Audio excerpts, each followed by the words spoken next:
The following video contains spoilers for Lost Belt 7. This is not NA officially translated content and so far has only been translated via fan translation, so heavy spoiler discretion is advised. What does it mean to live? A half-hearted question, mostly answered by equally half-hearted answers. A grand concept, barely understood by those that are alive.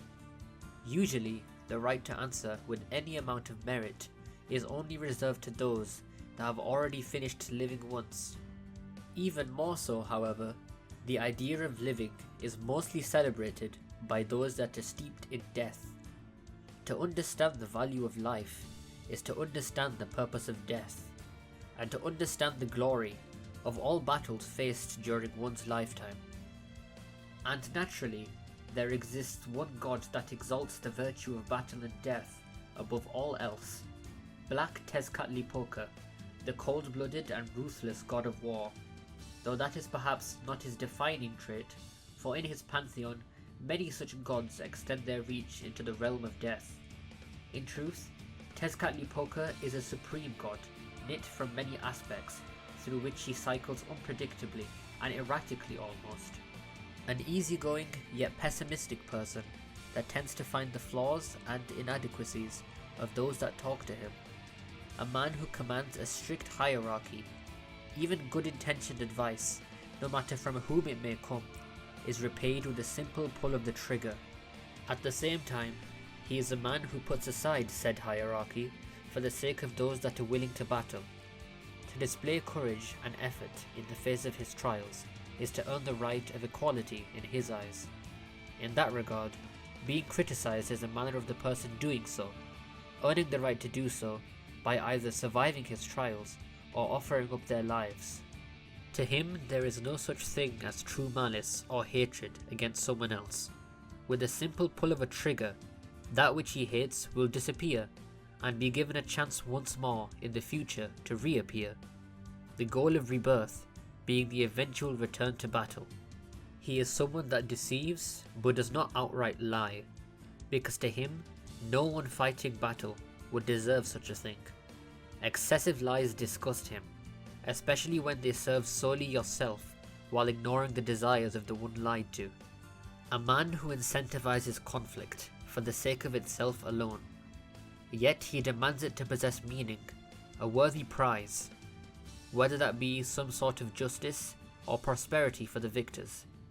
It can, however, also be something that is, per se, completely unique, like Earth's complete annihilation at the hands of a celestial danger.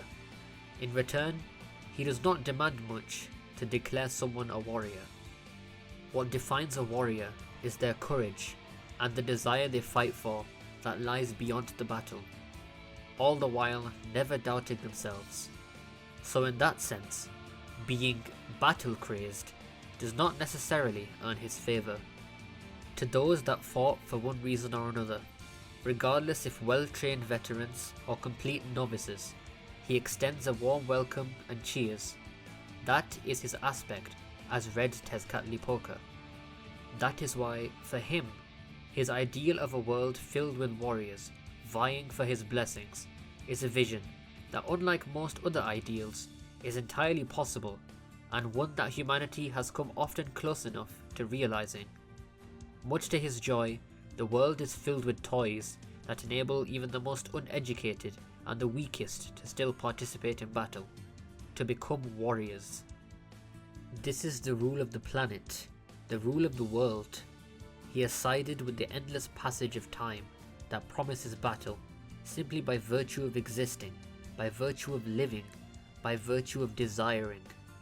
Conflict is the nature of the world's rule, therefore it is the greatest virtue.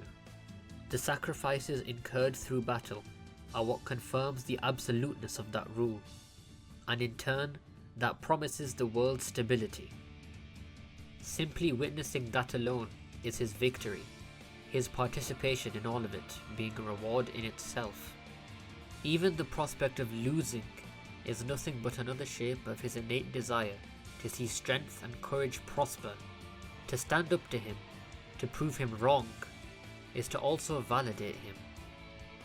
That is why, even though he is a god that holds death in the highest esteem, he is willing to ignore said beliefs if through his own virtues, his own rules, he is challenged and beaten. The black sun shines eternally, no matter how much time may pass, no matter how much is gained and how much is lost. If there is one truth to be had, then it's that battles need a reward for both the winners and losers, for those that fight and those with dignity and strength. Having seen countries rise and be destroyed, to him their eternity is assured. Because time passes, nothing is lost. Time marches ever onward, and its continuation is a reflection of all that has transpired, a record of all of existence itself. Even if the planet is destroyed, time will remain untouched. That is why he could devote himself to battle completely, knowing that there is no such thing as true complete destruction of everyone's efforts.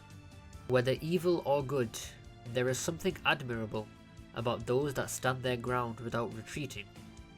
It is by the world's own design that such people are born to begin with, so their fated battles are their reward and destination.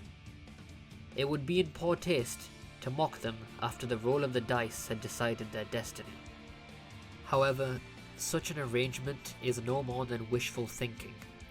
Within the realm of battle, the losers perish, as does a portion of the winners. The only ones to witness the aftermath are simply those that remain alive, and surely those left alive will mock the dead. But in the realm of death, however, such restrictions no longer apply. The rules of the living cease to matter once they enter here, for it is a spa of dreams. His is the realm of the defeated, those destined to be forgotten. To safeguard this haven of the defeated and grant well-deserved rest, that is his aspect as Blue Tezcatlipoca. Treating them with dignity, he gives them a place to come home to, worthy of their efforts. Eventually, once they pass beyond the horizon, a time will come when they can return to battle once more, hopefully as victors of that cycle. Thank you everyone for watching this analysis video on Tezcatlipoca. I hope you enjoyed this video. As always, a huge thanks to Sparrow for helping with the script writing, and until next time, when hope and despair gather once more.